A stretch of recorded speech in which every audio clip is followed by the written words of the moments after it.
বন্ধুগণ সবাইকে নমস্কার। আজকে রান্না করব পোমা মাছ, আমাদের নদীর পোমা মাছ। আর থাকবে আলু এবং পটল। এখন আমি রান্না শুরু করব, আপনারা দেখেন আমি কিভাবে রান্না করি। আগে আমি চুলায় আগুন ধরিয়ে দেব।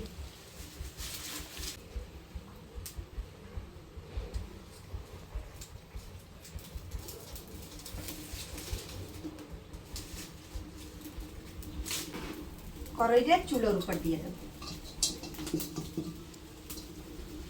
কড়াই গরম হয়ে গেছে, দিয়ে দেব সরিষার তেল মাছ ভাজার জন্য। এখন আমি মাছগুলি মেখে নেব।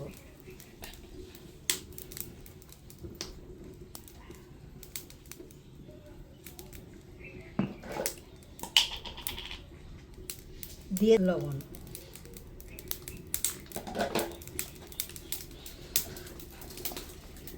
তেল গুঁড়ি গরম হয়ে গেছে, এখন দিয়ে দেবো মাছগুলো।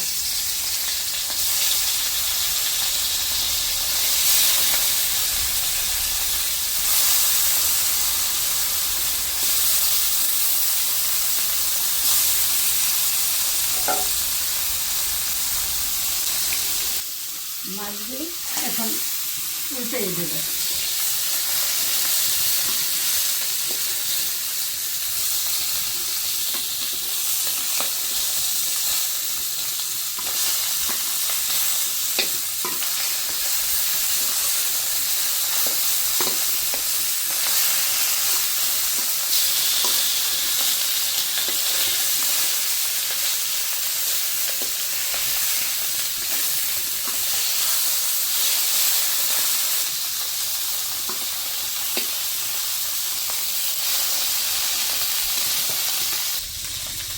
মাছগুলি ভাজা হয়ে গেছে, এখন তুলে নেব।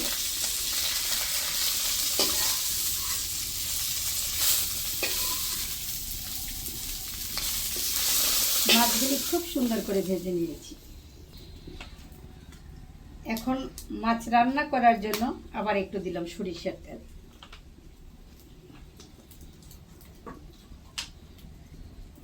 আচ্ছা, সোমবারের জন্য দিলাম 2টা শুকনো মরিচ, দিব কালো জিরা। তেল গরম হইতে হইতে আমি মশলাটা মিক্সড করে নেব। প্রথম নেব হলুদের গুঁড়া, পরে নেব পরিমাণ মতো মরিচের গুঁড়া, স্বাদ মতো লবণ। এখন একটু জল দিয়া এখন আমি মশলাটা মিক্সড করে নেব। এখন মিক্স করা মশলাটা তেলে দিয়ে দেব।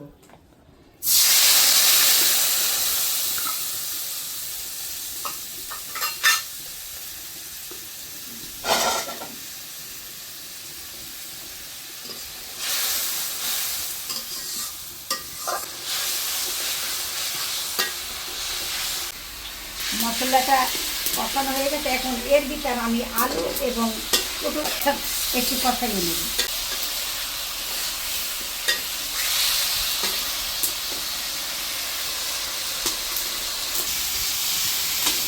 তরকারিগুলো কষানো হয়ে গেছে, এখন দিয়ে দেবো জল।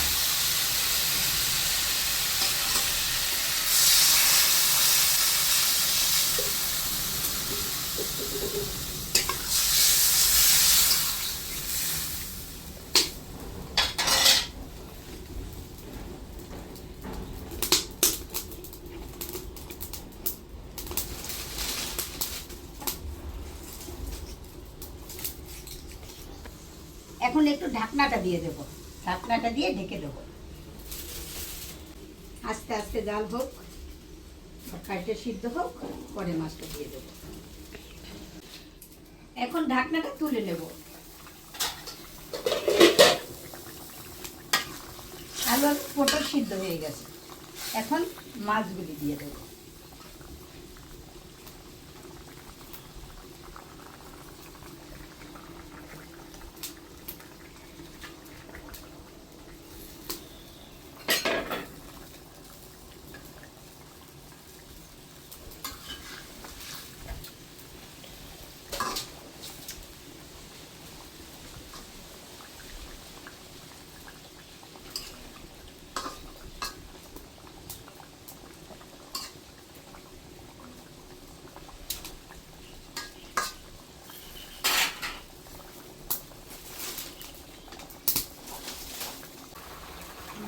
তরকারি এটা প্রায় শেষের পথে নামাবো। নামাবার আগে দিয়ে দেব জিরা ভাজা গুঁড়া করে দেব।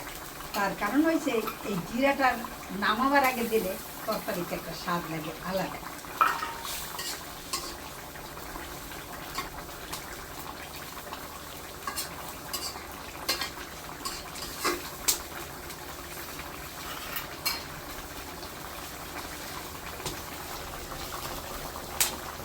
মাটির চুলায় রান্না করার একটা আলাদা স্বাদ। দেখেন তরকারিটা আমরা আজকে তো অবশ্যই গ্যাসে রান্না করি, কিন্তু মাটির চুলায় রান্না করা কাঠ দিয়া কি একটা স্বাদ, আর তরকারিটা একটা আলাদা স্বাদও লাগে, দেখতেও ভালো লাগে। তো আমার তরকারিটা এখন হয়ে গেছে, আমি এখন নামাই ফেলবো। দেখেন আপনারা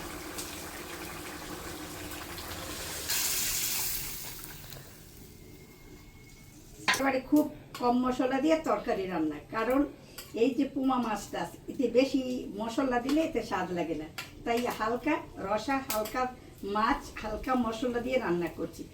আপনারাও রান্না করে দেখবেন, যদি আপনাদের ভালো লাগে আমাদের লাইক করবেন, কমেন্ট করবেন এবং শেয়ার করবেন, পাশে থাকবেন, আর রান্না করে খেয়ে দেখবেন কেমন লাগে, কি মজা। আজকের মতে এখানেই শেষ। সবাইকে আবার ধন্যবাদ।